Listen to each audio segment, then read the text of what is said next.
הסיפור היהודי, סיפור החסידי של סבא, פרשת תזריע מצורע.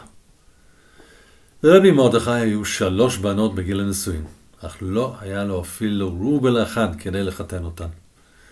אשתו כל הזמן נתנדבה לו שכל פעם שהוא הולך לרבי שלו, החוזה מלובלין, שיספר לו על הצרות שלו.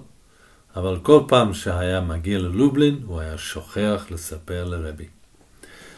בסוף אשתו, אישה מאוד מעשית, החליטה להפסיק לדבר איתו על הנושא ולנסוע בעצמה ללובלין. מיד אחרי שרבי מרדכי יצא לדרך לבקר את הרבי, גם היא יצאה לכיוון לובלין בעגלה. כאשר רבי מרדכי הגיע ללובלין, הוא הופתע לראות את אשתו.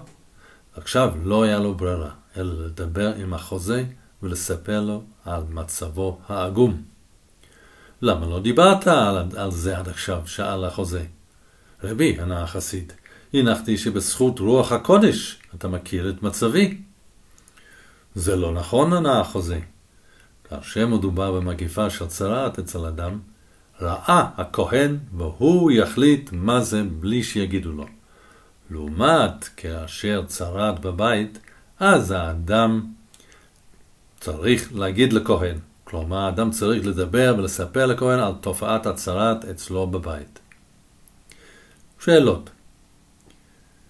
האם אתם מצפים שאמא, אבא או כל חבר משפחה אחר ידעו מה עובר עליך בלי לדבר? שאלה שנייה. באיזה נסיבות כן תגידו לבני משפחה מה עובר עליך? שאלה שלישית. האם זה היה מוצדק שאשתו של רבי מרדכי נסע לבד ללובלין לבקר את הרבי? שבת שלום מסבא.